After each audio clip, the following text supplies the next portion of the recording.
Hello friends, welcome to smile talk paramedical channel. Friends, ಈ ವಿಡಿಯೋದಲ್ಲಿ ಭಾಳಷ್ಟು ವಿದ್ಯಾರ್ಥಿಗಳು ಒಂದು ಕಾಮೆಂಟ್ಸನ್ನು ಹಾಕಿದ್ರು.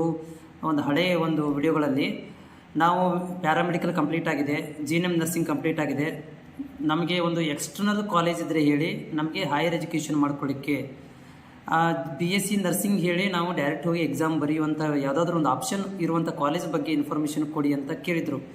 ಸೊ ಅದರ ಬಗ್ಗೆ ನಾನು ಒಂದು ಸ್ಪಷ್ಟೀಕರಣವಾದಂಥ ಒಂದು ಮಾಹಿತಿಯನ್ನು ಪಡ್ಕೊಂಡು ಈ ಒಂದು ವಿಡಿಯೋ ಮುಖಾಂತರ ನಿಮಗೆ ಶೇರ್ ಮಾಡ್ತಾ ಇದ್ದೀನಿ.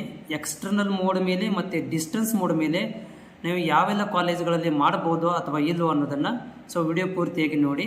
ಜೊತೆಗೆ ನಮ್ಮ ಚಾನಲ್ ನೀವು ಹೊಸಬರಾಗಿದ್ದರೆ ಈ ಥರದಂತಹ ಮೆಡಿಕಲ್ ರಿಲೇಟೆಡ್ ಜಾಬ್ಸ್ ಇರ್ಬೋದು, ಅಡ್ಮಿಷನ್ಸ್ ಪ್ರೊಸೆಸ್ ಇರ್ಬೋದು, ಇವುಗಳಿಗಾಗಿ ನಮ್ಮ ಚಾನಲ್ ನೀವು ಸಬ್ಸ್ಕ್ರೈಬ್ ಮಾಡಿ ಸಪೋರ್ಟನ್ನು ಕೂಡ ಮಾಡೋದನ್ನು ಮರಿಬೇಡಿ. ಸೊ ನೋಡಿ, ಏನಾಗಿದೆ ಅಂತಂದರೆ ಇವಾಗ ಇಂಡಿಯಾದಲ್ಲಿ ಅಥವಾ ಕರ್ನಾಟಕದಲ್ಲಿ ಮೆಡಿಕಲ್ ಕೋರ್ಸ್ಗಳು ತುಂಬ ಡಿಮಾಂಡಲ್ಲಿ ಬಂದಿರುವುದರಿಂದ ಭಾಳಷ್ಟು ವಿದ್ಯಾರ್ಥಿಗಳು ಈ ಕಡೆ ತುಂಬ ಒಂದು ಜಾಸ್ತಿ ಇಂಟ್ರೆಸ್ಟನ್ನು ತೋರಿಸ್ತಾ ಇರೋದರಿಂದ, ಆದರೆ ಅವರಲ್ಲಿ ಏನಾಗಿದೆ ಅಂತಂದರೆ ಕಲಿಕೆಯ ಒಂದು ಇಂಟ್ರೆಸ್ಟ್ ಕಡಿಮೆ ಇರೋದರಿಂದ ಅವರುಗಳು ಎಕ್ಸ್ಟರ್ನಲ್ ಮೋಡ್ ಮೇಲೆ ಲೈಕ್ BA BCom ಥರ ನಾವು ಇದನ್ನು ಎಕ್ಸ್ಟರ್ನಲ್ ಮೋಡ್ ಮೇಲೆ ಕೋರ್ಸನ್ನು ಮಾಡಬೇಕು ಅಂತ ಮಾಡಿದ್ದೀವಿ. ಸೊ ಇದಕ್ಕೇನಾದರೂ ಆಪ್ಷನ್ ಇದೆ ಅಂತ ಹುಡುಕ್ತಾ ಇದ್ದರೆ 100% ಯಾವುದೇ ಥರದಂಥ ಆಪ್ಷನ್ ಲೀಗಲಿಯಾಗಿ ಇಲ್ಲ. ಯಾಕಂತಂದರೆ ಇದು ಒಂದು ಮೆಡಿಕಲ್ ಕೋರ್ಸ್ ಇರೋದರಿಂದ ಇದು ನೀವು ಜನರ ಜೊತೆಗೆ ಜೀವದ ಜೊತೆಗೆ ಆಟವಾಡುವಂಥ ಒಂದು ಸಿಚುವೇಶನ್ ಬರೋದರಿಂದ ಇಲ್ಲೇನಾಗುತ್ತೆ ಅಂತಂದರೆ ಈ ಒಂದು ಕೋರ್ಸ್ಗಳಿಗೆ ಎಕ್ಸ್ಟರ್ನಲ್ ಮಾಡಿ ಅಥವಾ ಮೆಡಿಕಲ್ ಕೋರ್ಸ್ಗಳನ್ನು ಎಕ್ಸ್ಟರ್ನಲ್ ಮಾಡಿ ನಾವು ಹೋಗಿ ಪೇಷಂಟ್ಗಳಿಗೆ ಟ್ರೀಟ್ಮೆಂಟ್ ಮಾಡ್ತೀವಿ ಅಂತಂದರೆ ಇದು ಒಂದು ಕಾಮಿಡಿ ಥರ ಆಗಿಬಿಡುತ್ತೆ.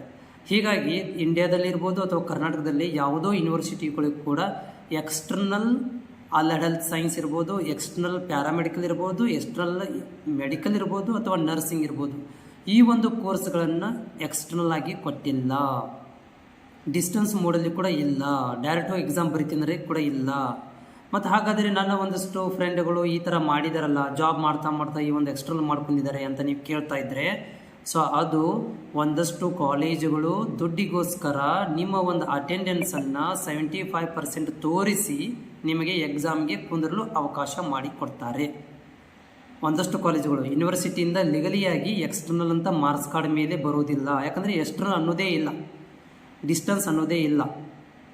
ಹಿಂಗಿರಬೇಕಾದ್ರೆ ನೀವು ಎಕ್ಸ್ಟರ್ನಲನ್ನು ಒಂದಷ್ಟು ಕಾಲೇಜುಗಳಲ್ಲಿ ದುಡ್ಡು ಕೊಟ್ಟು ನೀವು ಕೋರ್ಸನ್ನು ಮಾಡ್ಕೋಬೇಕಾಗತ್ತೆ. ಅಲ್ಲಿ ಮಾರ್ಕ್ಸ್ ಕಾರ್ಡ್ ಮೇಲೆ ನೆನಪಿಟ್ಕೊಳ್ಳಿ, ಮಾರ್ಕ್ಸ್ ಕಾರ್ಡ್ ಮೇಲೆ ರೆಗ್ಯುಲರ್ ಅಂತಲೇ ಬರುತ್ತೆ. ಯಾಕಂದರೆ ಕರ್ನಾಟಕದಲ್ಲಿ ಡಿಸ್ಟೆನ್ಸ್ ಮೋಡ್ ಮೇಲೆ ಎಕ್ಸ್ಟರ್ನಲ್ ಮೋಡ್ ಮೇಲೆ ಮೆಡಿಕಲ್ ಎಜುಕೇಷನ್ ಇಲ್ಲ.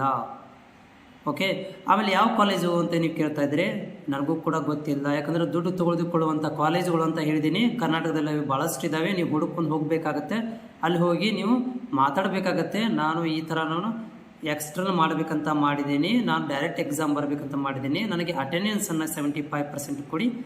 ದುಡ್ಡು ಹೇಳ್ತಾರೆ, ಅಷ್ಟು ದುಡ್ಡು ಕೊಟ್ಟು ನೀವು ಡೈರೆಕ್ಟ್ ಎಕ್ಸಾಮ್ ಬರಬೇಕಾಗತ್ತೆ. ನೆನಪಿಟ್ಟುಕೊಳ್ಳಿ. ಯಾಕೆ ಇದನ್ನು ಎಕ್ಸ್ಟರ್ನಲ್ ಕೊಟ್ಟಿಲ್ಲ ಅಂತಂದರೆ ನಿಮ್ಗೆ ಕೂಡ ಗೊತ್ತಿರ್ಬೋದು. ನೀವೇ ಇನ್ ಕೇಸ್ ಆಫ್ ಪೇಷಂಟ್ ಆಗಿ ಯಾವುದೋ ಒಂದು ಹಾಸ್ಪಿಟ್ಲಿಗೆ ಹೋದರೆ ಅಲ್ಲಿರುವಂಥ ಟೆಕ್ನಿಷಿಯನ್ಸು ಅಥವಾ ಅಲ್ಲಿರುವಂಥ ಡಾಕ್ಟರ್ಸ್ ನಿಮಗೆ ಬಂದು ನಾನು ಈ ಒಂದು ಕೋರ್ಸನ್ನು ನಾನು ಓದಿಲ್ಲ, ನಾನು ಮಾರ್ಕ್ಸ್ ಕಾರ್ಡ್ ಮಾತ್ರ ತೊಗೊಂಬಂದಿದ್ದೀನಿ, ನನಗೆ ಆಪ್ರೇಷನ್ ಅದು ಕೂಡ ಪರ್ಫೆಕ್ಟಾಗಿ ಗೊತ್ತಿಲ್ಲ, ಟ್ರೀಟ್ಮೆಂಟ್ ಹೆಂಗೆ ಮಾಡೋಕ್ಕೆ ಗೊತ್ತಿಲ್ಲ, ಸುಮ್ಮನೆ ಇಂಜೆಕ್ಷನ್ ಮಾಡಿಬಿಡ್ತೀನಿ ಅಂತಂದರೆ ನಾವು ಯಾರೂ ಕೂಡ ಅವನಲ್ಲಿ ಟ್ರೀಟ್ಮೆಂಟ್ ಮಾಡ್ಕೊಳ್ಳೋಕ್ಕೆ ಹೋಗೋದಿಲ್ಲ. ಎಕ್ಸ್ಟರ್ನಲ್ ಅಂತ ಹೇಳಿಬಿಟ್ರೆ ನೀವೇ ಅವನ ಹತ್ರ ಹೋಗಿ ಟ್ರೀಟ್ಮೆಂಟ್ ಮಾಡಿಸ್ಕೊಳಕ್ಕೆ ಹೋಗೋದಿಲ್ಲ. ಹಿಂಗಿರಬೇಕಾದ್ರೆ ನಾವು ಜೀವದ ಜೊತೆಗೆ ಈ ಒಂದು ಕನೆಕ್ಷನ್ ಇರೋದರಿಂದ ಇದನ್ನು ಎಕ್ಸ್ಟರ್ನಲ್ ಆಗಿ ಎಲ್ಲಿ ಕೂಡ ಕೊಟ್ಟಿಲ್ಲ. ಹೋಪ್ ಇದು ನಿಮಗೆ ಕ್ಲಿಯರಿಫೈ ಆಗಿದೆ ಅಂತ ಅಂದ್ಕೊಂಡಿದ್ದೀನಿ ಎಕ್ಸ್ಟರ್ನಲ್ मेडिकल कोर्सेस ಬಗ್ಗೆ कर्नाटकದಲ್ಲಿ. Thank you. मेरा ये चैनल सब्सक्राइब करें और मेरे हर अपडेट आपको मिले, इसके लिए बेल आइकन जरूर दबाइएगा.